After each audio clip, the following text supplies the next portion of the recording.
Welcome to Garage Gym Athlete Cool Downs. These episodes are short, actionable podcasts pulled from previous interviews and content we've been publishing for the last several years. So go for a walk, hop on the rower, or clip into the bike for this cool down episode.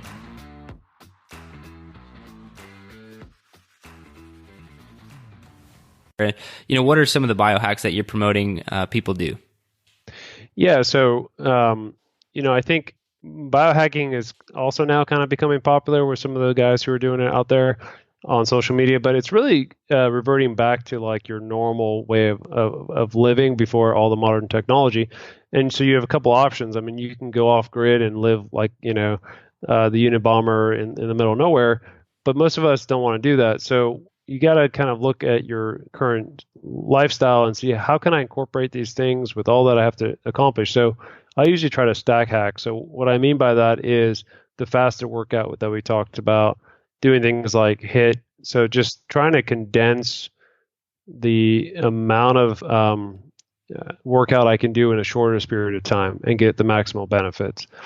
So what I'll do a lot of times is I'll wake up, do a faster workout, and then jump in a UV sauna or infrared sauna right after. And then after that, jump into an ice bath to try to take advantage of the cold thermogenesis. And then do something called photobiomodulation, which is basically allowing our body to get certain energy from an outside source. So I can walk through them really quickly, but so fasted, we kind of talked about the HIIT. A lot of what we're learning in terms of overall health is that there's a couple things that really regulate it. So one is going to be mitochondria, which I mentioned before. So mitochondria, for people who don't know, is really kind of like the battery of the cell. And what we want is to maximize the number and also maximize how efficient they are, like get rid of the bad ones and make sure that we constantly are making new ones, because that's how you're going to burn through most of the energy that you're producing. And so the way you can do that when you're fasted, you actually increase your mitochondria density.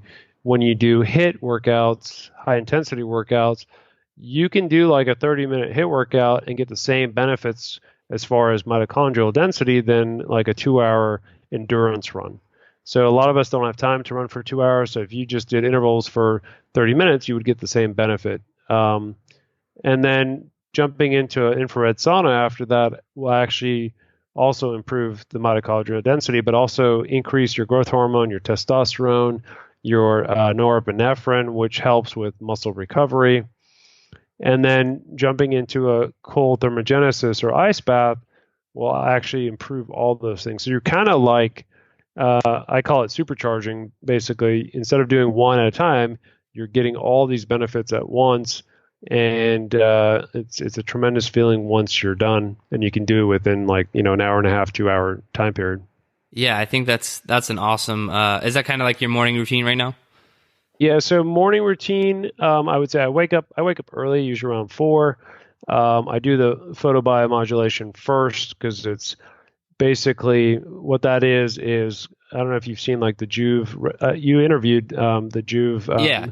I have company. One. Yeah. Okay. So, but for listeners who don't know, basically you're going to get circadian rhythm synchronization, which means that most of us are indoors. I was actually reading the statistics the other day from the EPA that says that most of us spend about 90% of our life indoors. Isn't that sad? It's true. Crazy? It's sad. Yeah. Yeah, it's true and sad. But so what happens is our body becomes kind of dysregulated. We don't have a normal circadian rhythm. We wake up, we're on artificial light, we get in our car, we drive to work, we're in artificial light. Usually most of us are finished with work and it's dark outside. We drive to the gym or we drive home and it's still artificial light. So our body doesn't really know what that normal circadian rhythm is. And it affects us in many ways, especially with sleep patterns. But so when I wake up, I do the Juve light for about 20 minutes, and that allows my kind of eyes to open up and say, okay, there's light. So I reset my circadian rhythm, and then I'll do about 5 minutes of meditation, which also helps with kind of calming the mind. And then I'll jump into those hacks that I mentioned. So workout, sauna, cold thermogenesis, and then I'll get ready for my day and start working. That's awesome. Now, I do have a question just out of curiosity. For cold thermogenesis or cold exposure, do you just take cold showers, or do you have like a dedicated ice bath? Or are you just running a bath and throwing ice in it? What do you do to knock that out? So it depends. So I travel a lot for either work or like, just exploring. So in those situations, normally what I'll do is I'll have a cold water bath, and then I'll get in first initially, and then have my wife or my kids dump a whole bunch of ice in there. And it's a little trick that, if you do it that way, it's actually a lot less painful than actually dumping the ice in and then getting in. Yeah. It allows you to kind of get submerged, and then the ice kind of melts, and so you definitely hit that temperature, but it's not as painful. At home, I actually just bought like a big Frigidaire kind of ice chest, filled it up with water, and cool it to about 40 degrees. And so I just do that in the morning for about 20 minutes. So cold showers, unfortunately, don't give you the benefit that you want. Cold showers are a good way to kind of get your body used to the sensation of being cold, but you don't actually get the benefits of the norepinephrine release, the brown fat activation. It doesn't happen, unfortunately. And I've actually found that the cold shower is actually much more painful than jumping into the ice bath, personally.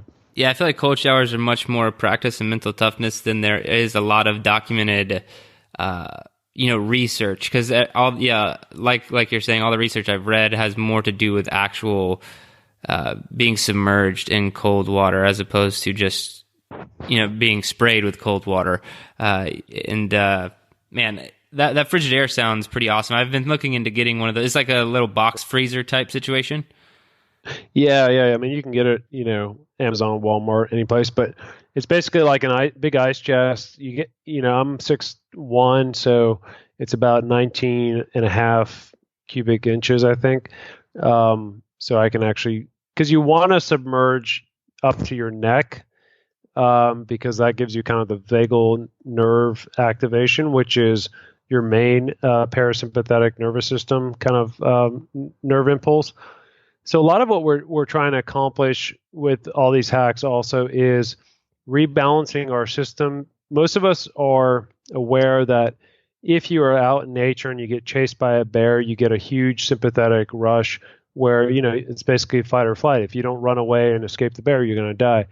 And so that's a normal, like, physiological process. But most of us don't live out in nature, but we're chronically stressed. And you hear that term thrown around a lot, where, your boss probably sucks at work. You're, road raging in traffic on the way to work and home.